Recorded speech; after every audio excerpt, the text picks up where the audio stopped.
Estamos en la Biblioteca Nacional de España, una institución fundada oficialmente por Felipe V a finales de 1711. Entre todas las joyas que atesora, yo estoy interesado en un bloque muy especial, los tratados de danza que custodia. Te contaré cuáles son los más emblemáticos, cómo llegaron a sus fondos, cómo se conservan, y reviviremos la historia viendo la importancia que sus autores tuvieron haciendo danzar a reyes y nobles en las cortes de Europa. Acompañadme.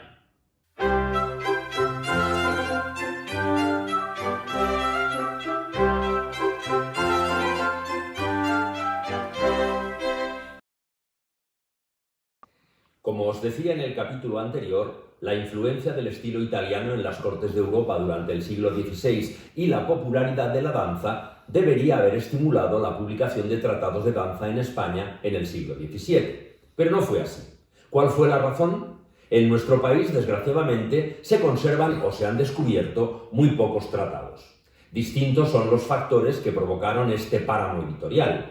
Uno de esos factores lo señala Esquivel en el único tratado de danza español conocido del siglo XVII.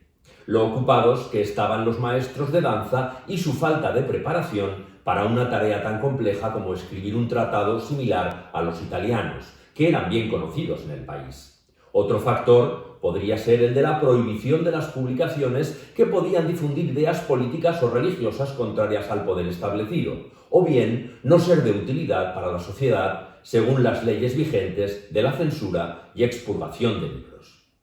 La danza estaría sin duda entre esas actividades inútiles, un pasatiempo que además se inclinaba peligrosamente hacia comportamientos inmorales. Maurice Hesse cita un decreto de Felipe IV de 1627 en el que recomendaba a los censores que haya y se ponga particular cuidado y atención en no dejar que se impriman libros no necesarios o convenientes, ni de materias que deban o puedan excusarse o no importe su lectura, pues ya hay demasiada abundancia de ellos, y es bien que se detenga la mano y que no salga ni ocupe lo superfluo, y de que no se espere fruto y provecho común.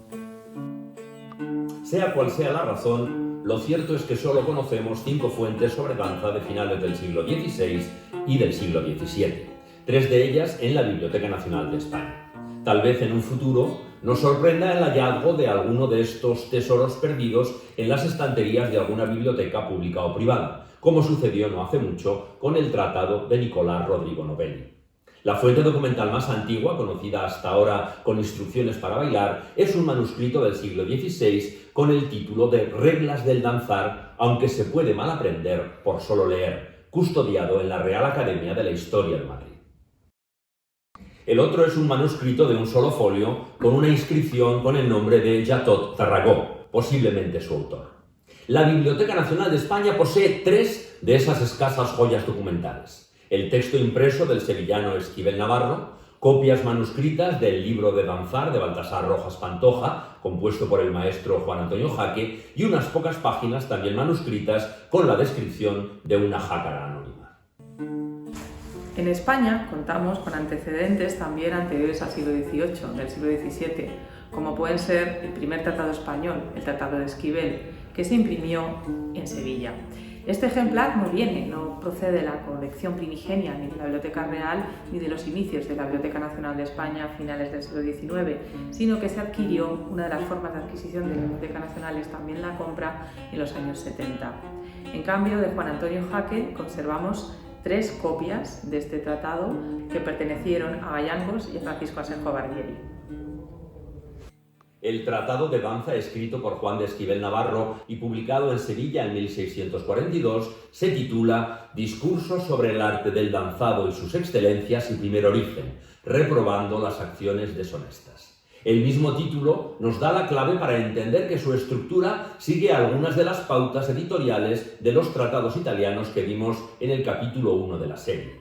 El texto contiene también extensas disquisiciones sobre la importancia de la danza en la formación de un noble y, en este caso, originales consejos sobre cómo ser un buen maestro y un buen alumno. El formato contiene las tradicionales dedicatorias a personajes principales y en este caso Esquivel subraya la fama de su admirado maestro Antonio de Almenda, maestro de danza del rey Felipe IV, para defender el valor de una enseñanza reglada y la importancia de la escuela de danzar en la formación áulica y el comportamiento social. Las primeras páginas continúan con las preceptivas loas al autor a través de varios de sus amigos o personas principales. Incluso un primo suyo le dedica unas décimas, y con las advertencias al lector sobre lo que contiene el tratado. Nunca faltaba un capítulo sobre los orígenes de la danza, donde el autor, además de demostrar sus conocimientos de la cultura clásica, exponía una defensa del arte danzaria ante los posibles ataques de la censura. Por ello, Esquivel defiende con ejemplos históricos irreprochables la honestidad e importancia de su práctica. Incluso cuenta entre sus loas con los versos de un abogado del Santo Oficio, don Mateo Girón, y de un fraile y un sacerdote también de apellido Girón. Este último firma como padre Juan Girón y, sorprendentemente, titula su soneto Contra la obra y su autor. Lo que en principio parecía una censura resulta ser una original alabanza a su maestría danzando. El soneto dice así: Navarro, de esta vez os argumento, y perdonad si os place la osadía, porque antes que alabaros, mi porfía tiene el reprenderos por intento. El origen buscáis, y es lo que siento, del arte del danzar, mas yo diría que hasta ahora el mundo no tenía pies que siguiese el músico instrumento. Daréisme por razón, no me confundo, antiguos que alcanzaron 1000 renombres por el compás y danza. Aquí me fundo para contradecir todos sus nombres, porque si vos no estabais en el mundo, ¿cómo danzar supieron estos hombres? Los últimos versos nos dejan en la duda de si Esquivel Navarro fue también un maestro de danza o tan solo un alumno aventajado que quiso dejar registro de la ciencia de su maestro Antonio de Almenda, para que gracias a su tratado otros pudieran alcanzar la misma excelencia técnica.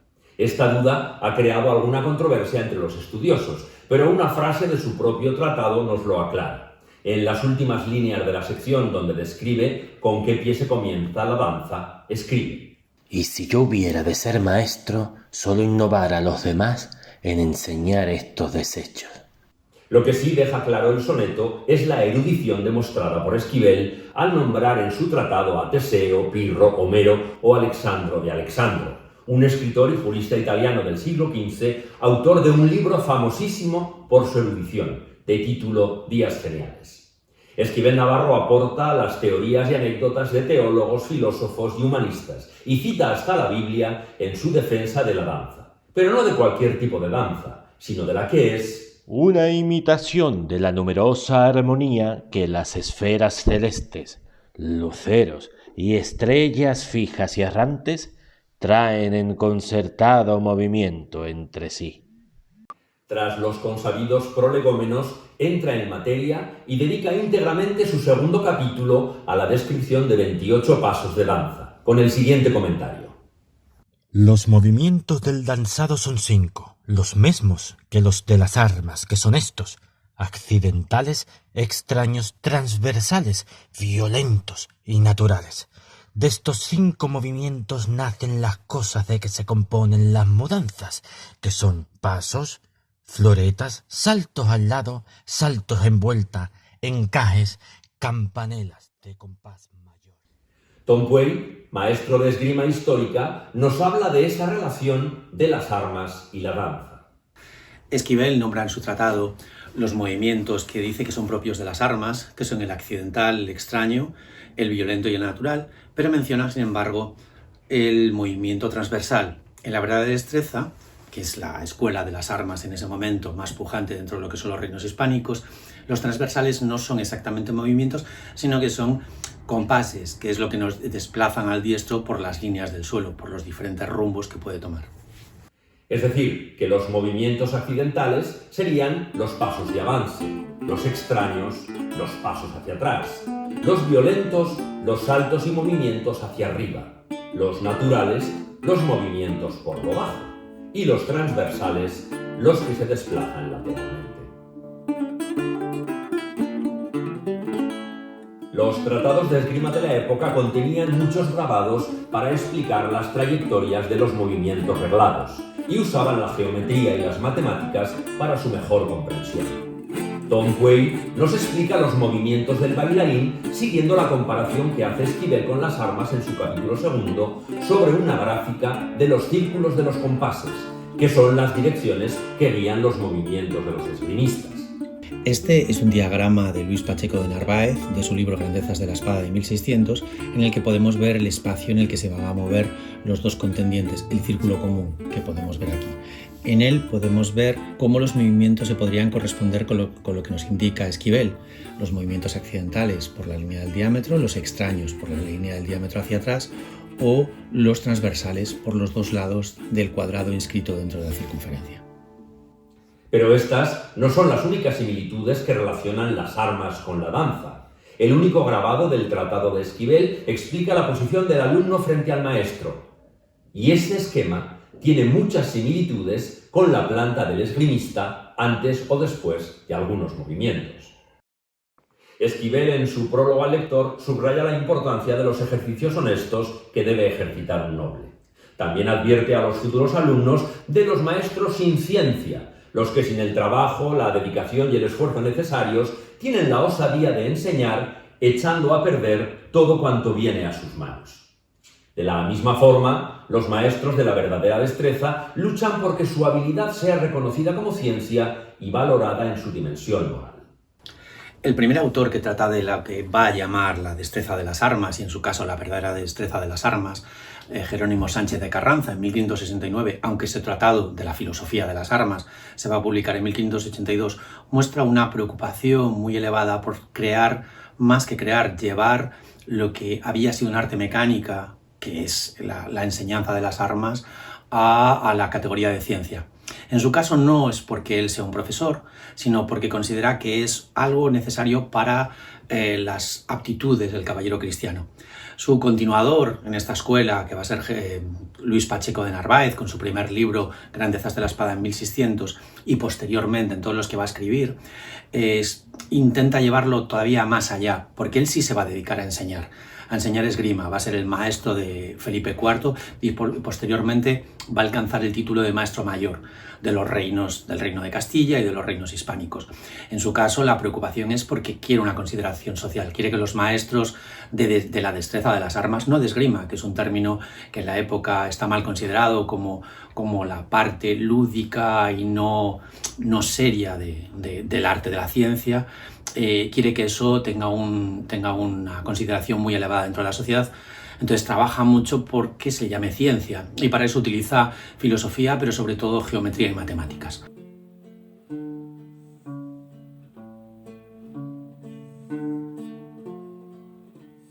Y las compara con la música y con muchas otras ciencias que son muy importantes en la formación de un caballero cristiano del momento. Los tratados de esgrima, o verdadera destreza, como deberíamos decir, que cita Tom Quayle, están en la Biblioteca Nacional de España. Jerónimo Sánchez de Carranza es también sevillano. En 1582 publica su libro que trata de la filosofía de las armas y de su destreza y de la agresión y defensión cristiana. En su dedicatoria al duque de Medina Sidonia utiliza el mismo argumento para defender la esgrima como ciencia que el que usa Esquivel para la danza. Ambas requieren de mucha experiencia, trabajo grande y discurso largo de tiempo. Y ambas son excelentes y muy provechosas, así para la verdadera gobernación y trato político, como para el progreso de la vida y ornamento y resplandor del ánimo inmortal y divino. Otro punto en común es la preocupación por que el aprendizaje de estas dos artes sea refrendado por un comité de expertos. Esquivel lo escribe en su tratado. Y así, el que se determinare a ser maestro de danzar, necesita de mucho estudio y trabajo, de suerte que cuando se publique por tal maestro y manifieste lo que sabe, no dé lugar a la censura de los que lo entienden. Y lo mismo sucede con la destreza de las armas. Además, se une otra preocupación a mayores a todos estos maestros, y es que el maestro tiene que ser un maestro examinado. Ya desde los Reyes Católicos se crea la figura del maestro mayor, pero es con Luis Pacheco de Narváez cuando llega a esa figura de maestro mayor, cuando intenta que todos los maestros pasen por su propia disciplina, por lo que él ha creado, la verdadera destreza de las armas, con este concepto muy científico. Es importantísimo, por tanto, para ellos que el maestro haya pasado una serie de exámenes públicos y que haya sido certificado como tal. Un maestro que sabe lo que está enseñando con arreglo a todas estas características científicas. Pacheco de Narváez publica su primer tratado, Libro de las grandezas de la espada, en 1600. Y en 1642, coincidiendo con la publicación del Tratado de Danza de Esquivel, aparece la edición de su Advertencias para la enseñanza y la filosofía y destreza de las armas, así a pie como a caballo. Ambos tratados contienen recomendaciones para conseguir la excelencia y reflexiones sobre la importancia de un buen aprendizaje. Más similitudes entre esgrima y danza. Los diestros son los alumnos más aventajados de la escuela de danza, pero también se llaman diestros los maestros de esgrima. Desconocer la nueva ciencia de las armas degrada a los antiguos maestros de armas, como también son denostados los maestros de danzar que no enseñan danzas de cuenta, con ciencia, sino danzas de cascabel, las aprendidas sin escuela. Dentro de este panorama de la esgrima de los reinos hispánicos en el siglo XVII, tenemos los testimonios del maestro andaluz Luis Díaz de Viedma en 1639, en el que nos cuenta cuáles son los problemas que tienen los antiguos maestros para comprender esta nueva versión científica de la ciencia, de la verdadera destreza de las armas, y lo complicado que lo tienen para comprender estos conceptos. Además, también nos advierte sobre los diestros que él llama vulgares, porque creen que entienden la ciencia, pero no la entienden en realidad. Dentro de todo este proceso nos describe, como tantos otros tratados de la época, cómo deben ser las aptitudes del maestro y también cómo deben ser las cualidades que debe tener el buen alumno. Y si el Tratado de Esquivel dedica un capítulo a cómo ser un buen alumno y otro a las propiedades que ha de tener un buen maestro, Pacheco de Narváez nos advierte cuáles deben ser las cualidades del maestro a la vez de las cualidades del alumno, para poder llegar a un buen fin de aprendizaje. Luis Díaz de Viedma, en 1639, también recomendaba cómo ser un buen maestro y un buen alumno. Esa preocupación estaba justificada por la importancia, como ya he comentado, que tenían la danza y las armas en la formación de los hombres con relevancia social. Ha habido muy pocos que dancen que no hayan frecuentado las armas, porque como se hallan diligentes de pies y con fuerza en las piernas, y tienen los oídos llenos de oír en la escuela tratar de la destreza, van a aprender más apriesa que el que no sabe danzar. Y por eso el danzar y el juego de las armas los tengo por hermanos. Y en este tratado podría yo poner muchos diestros de ambas habilidades. Para terminar con esta visión de la estrecha relación entre las armas y la danza, no podemos olvidar el comentario despectivo, recordad que estábamos en guerra con Inglaterra en aquella época, de un esgrimista inglés sobre los diestros españoles. El tratadista inglés George Silver, en sus Paradojas de la Defensa de 1599, dice que los esgrimistas españoles parecen bailar. ¿Pensáis que era una exageración? Tom Puey nos hace una demostración de cómo se vería una hipotética secuencia siguiendo algunas de las trayectorias que señalan los tratados de la verdadera destreza de las armas españolas.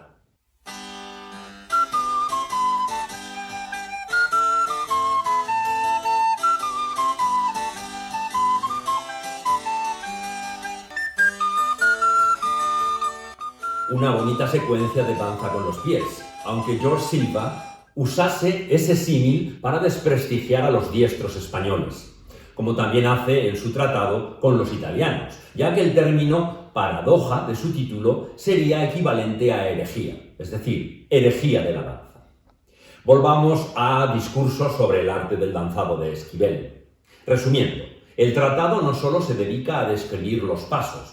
De sus 7 capítulos, solo uno está reservado a esa información. El resto es un fabuloso fresco sobre la importancia de la danza arreglada en la época, el comportamiento en las escuelas de danza, las propiedades y virtudes que debe poseer cualquiera que aspire a enseñar tan noble arte, y un listado de los grandes nobles que fueron diestros en danzar y de los maestros y discípulos más insignes desde 100 años atrás.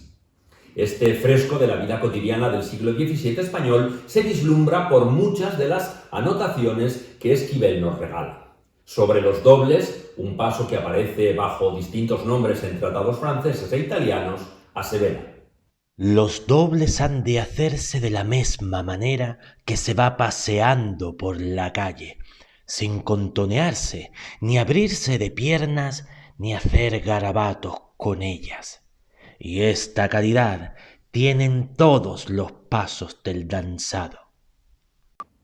Nos recuerda a las advertencias de Negri sobre las formas de andar, incluso en la calle, dejando claro que la danza proporcionaba la elegancia precisa para desenvolverse en todos los ámbitos y no solo en el salón de baile. Esta imprescindible formación áurea tiene tanta importancia que el entrenamiento en la danza de un caballero debía de empezar a una edad temprana. De ello da fe Esquivel cuando alaba la depurada técnica que tiene un bailarín de Sevilla ejecutando las giradas, uno de los movimientos más peligrosos. Su nombre era Antonio Burgos, de 14 años de edad, pero dice Esquivel que ya con 11 llamaba la atención en las escuelas por su habilidad. Es capaz de hacerlas hasta de 5 vueltas. Se hacían sobre un pie, llevando el otro detrás en el aire. Antonio Burgos destacó también por su capacidad de innovación y Esquivel pondera su decisión de deshacer las mudanzas en las danzas en las que tradicionalmente no se deshacían. Del Tratado de Esquivel hay una copia manuscrita realizada por Barbieri en 1865 que respeta la paginación de la edición de 1642. Ambos, original y copia, se encuentran en la Sala Cervantes de la Biblioteca Nacional de España. El nombre de Francisco Asenjo Barbieri aparecerá muchas veces relacionado con los textos sobre danza. De la importancia de Barbieri nos habla Teresa Delgado. La maravillosa colección de danza de la Biblioteca Nacional proviene gran parte de ella del legado a su muerte de Francisco Asenjo Barbieri, con más de 80 tratados y libros de danza. ¿Por qué? ¿Por qué tenía Francisco Asenjo Barbieri esta colección? ¿Por qué esta afición a la danza? Era nieto de danzantes, de bailarines. Era nieto de Paula Luengo, una de las primeras bailarines de escuela bolera, y de Josep Barbieri, bailarín del Teatro de los Caños. Barbieri, en esa afición y en esa bibliofilia que tuvo, realizó distintas búsquedas de material muy raro y escaso, también de danza, y compró tratados y manuales por toda Europa. En el capítulo 2, Esquivel describe 28 pasos, a veces no demasiado claramente desde nuestra perspectiva actual, pero no incluye, como en los tratados italianos, descripciones de distintas danzas y los correspondientes pasos de sus mudanzas, ni las partituras con la música correspondiente. Solo en 2 ocasiones proporciona la relación de pasos, en la entrada de la pavana, donde escribe: la pavana se comienza con pie izquierdo y con 4 pasos accidentales, 2 vacíos y un rompido con izquierda, carrerilla y otro rompido con el derecho con 7 pasos extraños, los 4 graves y 3 breves y la reverencia. Comiénzanse las mudanzas con el izquierdo y deshácense con el derecho. El término deshacer, referido a un paso o mudanza, significaba repetirlo con el otro pie. Sobre la gallarda también proporciona un esquema de sus primeros pasos y nos indica con qué pie se comienzan las folías, villano, canario, torneo y pie de jibado. Señala que todas las mudanzas y ejecuciones tienen sus desechos, menos folías, rey y villano, que por su estilo no se deshacen. Es decir, descripciones coreográficas muy vagas que hacen muy difícil su reconstrucción. Justo lo contrario a lo que sucede con las copias de otro texto que custodia la biblioteca: el libro de danzar de Baltasar Rojas Pantoja, escrito por Juan Antonio Jaque. Hay 3 ejemplares en la biblioteca. Los 3 son copias. Uno es de Barbieri, o sea, de la colección de Barbieri, del siglo XIX, la copia, pero hay otras copias que son del siglo XVII y la biblioteca lo ha datado alrededor de 1680. Casi nada se sabe del autor de este breve tratado que incluye varios poemas. ¿Cómo se puede datar entonces un documento de esta clase? En este caso, aunque los poemas que se incluyen no tienen relevancia en su información sobre danza, Uno de ellos ayuda a fechar el manuscrito, ya que se refiere a un suceso concreto con fecha conocida: la caída del ministro Fernando de Valenzuela y su escandalosa captura en el Escorial en enero de 1677. Este controvertido valido de la reina regente Mariana de Austria se preocupó de aumentar los entretenimientos palaciegos para dar lustre a la monarquía, sobre todo en el exterior. El principal beneficiado fue el teatro y, en consecuencia, las danzas y bailes que incorporaba. El manuscrito de Jaque señala los nombres de 6 danzas y bailes: pavana, gallarda, jácara, villano, paradetas y folías. Cada una de ellas va acompañada de una lista de los pasos que las componen, siendo la única descripción conocida hasta ahora de los pasos que se hacían en la folía, de la que anota una entrada y 4 mudanzas. Pero desgraciadamente, Jaque no explica cómo hacer esos pasos. El otro manuscrito custodiado por la Biblioteca Nacional de España es la descripción de mano anónima de los pasos que componen una jácara. Barbieri hace una copia en 1884 y la nota que añade al final merece ser leída. El manuscrito original de donde saqué esta copia consta de 2 páginas y media en folio, de letra de fines del siglo XVII. Es anónimo y parece obra de un maestro de baile, quien sin duda lo escribió con los pies, a juzgar por la infame ortografía que tiene. Yo la he modernizado un poco, pero conservando la puntuación del original, que pertenece a la biblioteca particular de mi amigo don José de Sancho Bayón. A pesar de estas limitaciones en la información que proporcionan, las obras de Esquivel, Jaque y esa jácara anónima son fundamentales para la reconstrucción de las danzas del siglo de oro español. La combinación de estas fuentes nos permitirá una reconstrucción lo más cercana posible a los originales. Ana Yepes, una de las mayores autoridades internacionales en la danza del siglo de oro, nos cuenta el protocolo de reconstrucción que ha seguido usando estos documentos. Yo he trabajado sobre el libro de Esquivel, Juan de Esquivel Navarro, de 1642.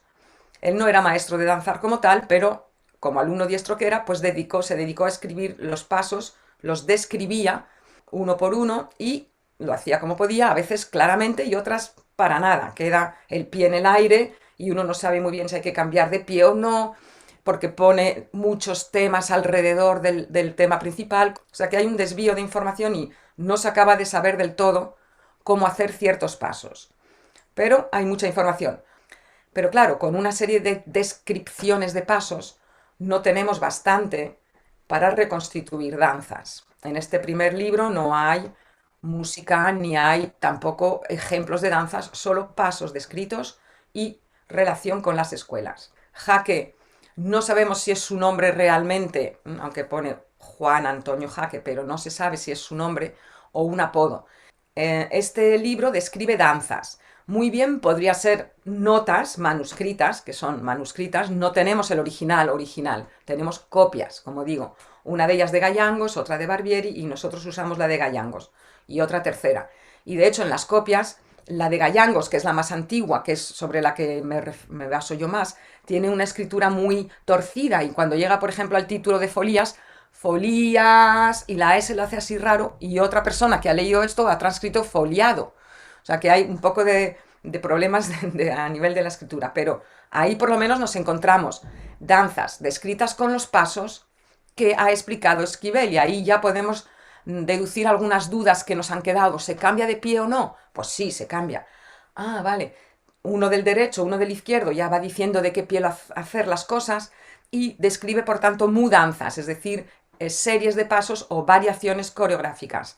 Tampoco hay música, por tanto hay que ir a la música que existe de esa época, que gracias a Dios en el siglo de oro español es bastante cuadrada a nivel de formato, es decir, que suelen ser temas de 8 compases repetidos o de 4 compases repetidos. Entonces agarramos estas formas y las intentamos poner con una serie de pasos que dicen que dura una mudanza y equivale a un tañido. Un tañido es una variación musical, pero claro, una mudanza, a veces puede haber 2 mudanzas en un tañido. Todo eso sigue siendo muy relativo, ¿eh? Nada ha quedado súper claro, pero entre ir tomando músicas de la época que encima son sobre todo para guitarra, por tanto hay que pedirle a los guitarristas que leen las tablaturas, porque no es una música escrita con notas, digamos, normales, Y entonces, a partir del momento que hay una transcripción, se puede grabar una música, tocarla, leerla e intentar meter los pasos en esas formas. Pero aún así, pues queda bastante espacio de margen. Hay otro tercer libro en la Biblioteca Nacional que es La Jácara Anónima, Xácara, escrito con X. Esta son 4 folios manuscritos, también de la colección de Barbieri, y describe una jácara sin mudanzas. No hay unas mudanzas tan claras, aunque en el fondo sí que las hay luego cuando se empiezan a ver que hay formulitas cortas.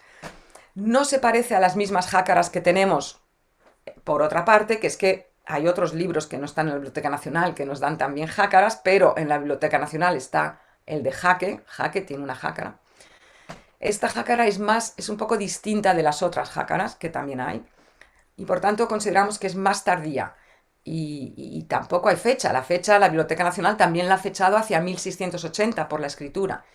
Pero yo considero que ya es el principio de la escuela bolera esta xácara, la descripción. He de decir que para acabar de reconstituir estas danzas, estos 2 libros de Esquivel y Jaque son un poco... nos falta material, y entonces también hay un tercer libro en la Biblioteca Nacional que es de Minguet.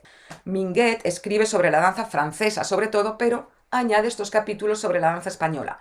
Uno describiendo los pasos, en el cual copia literalmente a las descripciones de Esquivel, excepto en algún caso donde la descripción no es tan nada clara, y entonces añade una frasecita para aclarar la descripción. Esto, claro, nos ha ayudado, pero ¿quién ha añadido esta frasecita? Él, su alumno, o la persona a quien le encomendó que le ayudara. Misterio. A pesar de la escasez de documentos de danza españoles, ¿podríamos hablar de un estilo de danza cortesana autóctono? En España se puede constatar a través de las fuentes, tanto fuentes de la danza como fuentes musicales, como fuentes teatrales, que existe desde comienzos del siglo XVII, incluso podríamos decir, tenemos evidencias ya en el siglo XVI, de que existe un estilo de la danza propio. Independientemente de que en Europa, durante el siglo XVI y primera parte del XVII, es muy importante y es muy influyente el estilo de la danza cortesana italiano, y a partir de la segunda mitad es el estilo francés, en España existe esta escuela de danzar que además hay un tratado muy importante que es el tratado de Juan de Esquivel Navarro, los discursos sobre el arte del danzado, en el cual él describe los distintos pasos que formaban esta escuela. Esquivel, las copias de Jaque y la Jácara Anónima de la Biblioteca Nacional de España, junto con las transcripciones de Domingo González y su Escuela por lo Bajo que proporciona Novelli, o las aclaraciones de Minguet sobre algunos pasos de Esquivel, ya en el siglo XVIII, aportan características suficientes para hablar de un estilo español reconocible. Pero vemos aquí que estos estilos, los 3 que describen danzas, tienen las mismas danzas y las mudanzas se parecen mucho, las variaciones. Esto quiere decir que había un estilo en esa época común a todos los maestros de danzar, y que la primera mudanza de Pavana contenía estos pasos y la segunda estos pasos eran como variaciones que todo el mundo se aprendía. También había sus variantes según cada maestro, pero es un estilo común y no son coreografías privadas de los maestros, yo diría. Eso es muy interesante sentirlo, porque es un estilo que estaba divulgado en todo el país, si es que ya se puede hablar del país como tal, aunque no, pero en España, la corona de España, también se divulgó estas danzas luego en América del Sur, y hubo su influencia también en la corte francesa. Aunque es el único conocido del siglo XVII, el Tratado de Esquivel es de un gran valor documental. Se publica bajo el reinado más largo de la Casa de los Austrias, el de Felipe IV, un monarca culto, protector de escritores, mecenas de las artes y de las fiestas cortesanas. Fue un gran coleccionista de pintura.